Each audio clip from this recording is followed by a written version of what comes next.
First of all, General, thank you very much for a very comprehensive response. I do agree, as you mentioned, that you require a comprehensive approach as also a sustained commitment.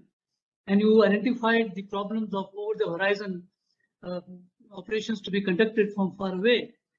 But I will just still say that we have to be careful to know that the militants and the groups are likely to become more active.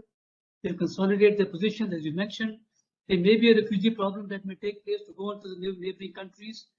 And there would be, and you may never know that we may be leading towards a civil war condition also. I hope not.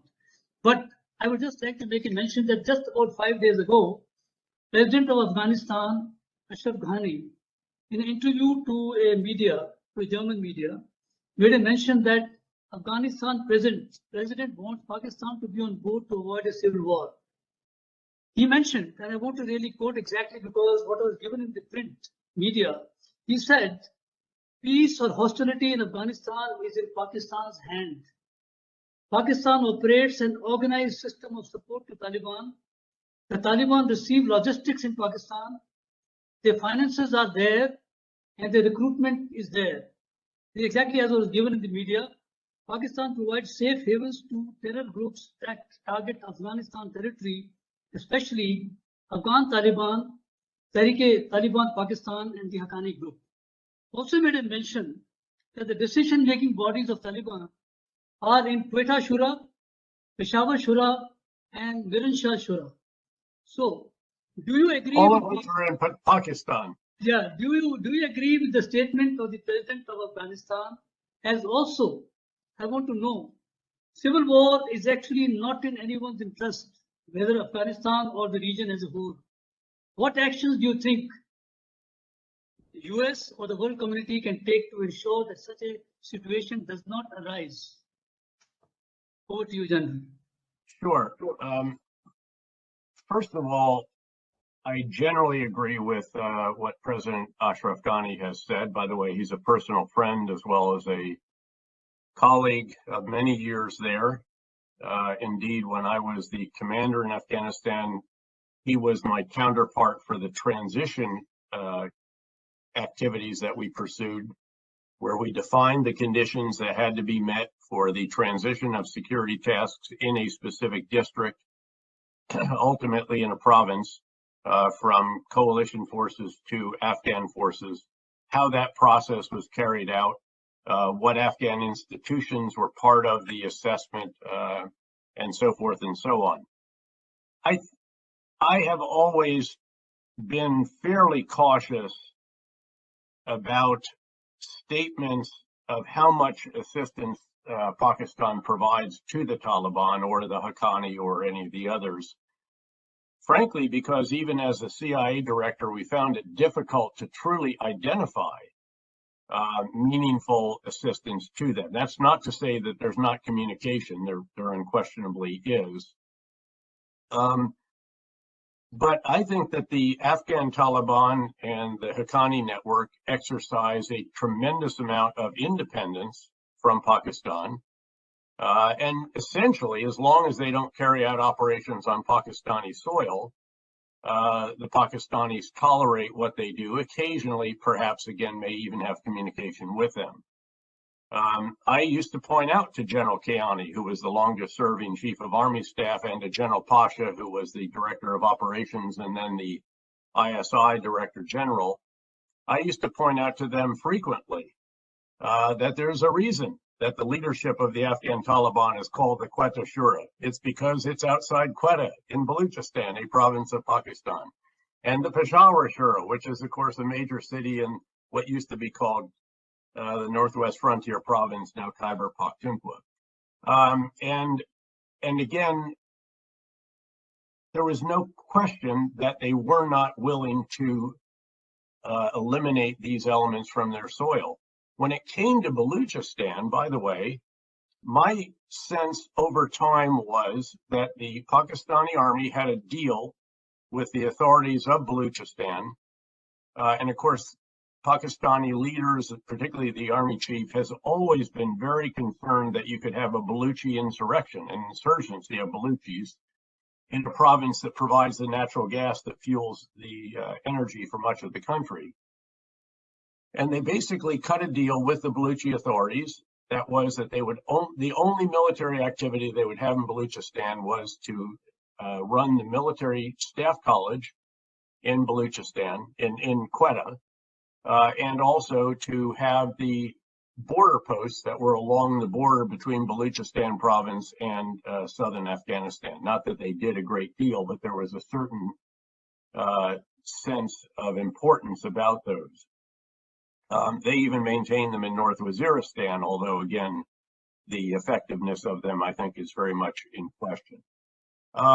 So again, I'm a little bit more cautious about the idea that Pakistan is providing money. Again, Pakistan doesn't have that much money. I mean, we used to fund fully a third of their defense budget at the height of our, when I was the U.S. Central Command commander, we were providing about $3.5 billion a year in economic assistance, counterterrorism assistance, security assistance, and international military education and training, aircraft, all the rest of this.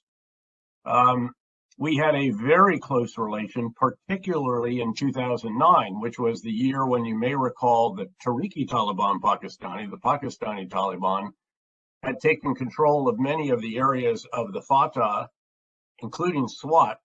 And Swat is like a dagger pointed at the heart of Islamabad. And General Kiani, again, the army chief at that time, made a case to the parliament that he needed their support to conduct an operation to eliminate the TTP from these areas.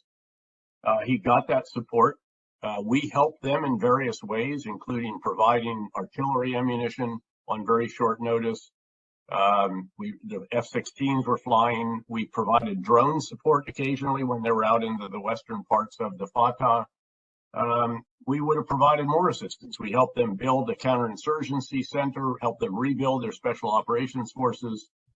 We had advisors all the way down, or liaison officers all the way down to brigade tactical command post, so right behind the battalion command post, that was doing a downlink from the drones that we were flying periodically into Afghan airspace so they could know what was over the hill or around the corner.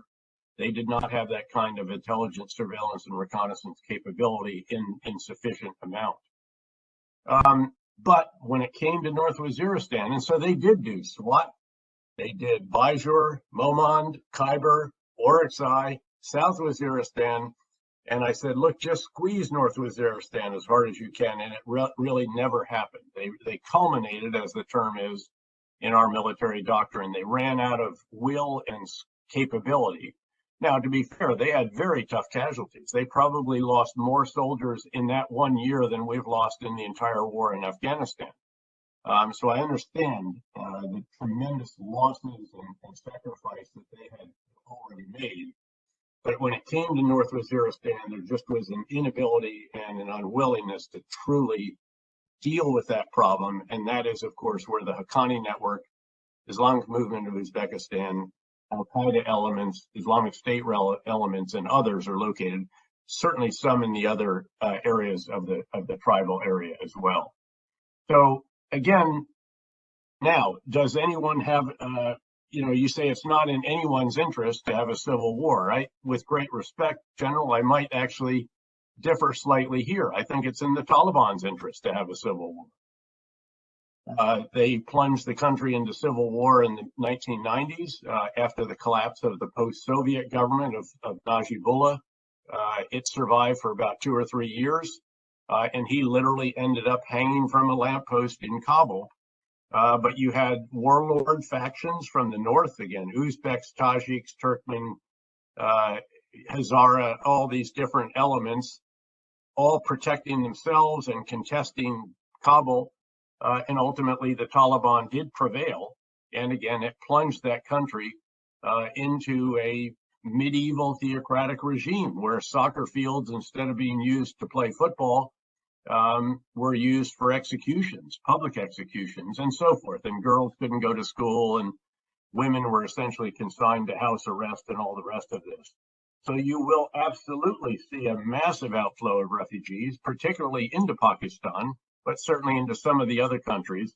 And you'll see eventually a lot of pressure on Europe and even potentially some to a slight degree on the United States, albeit we should take home the 17,000 battlefield interpreters who have served alongside our soldiers, shared risk and hardship, and because of that, jeopardized their safety and security and that of their families.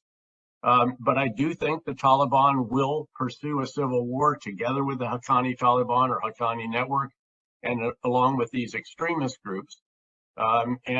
I fear, again, that we will therefore regret this decision a year or two or three down the road.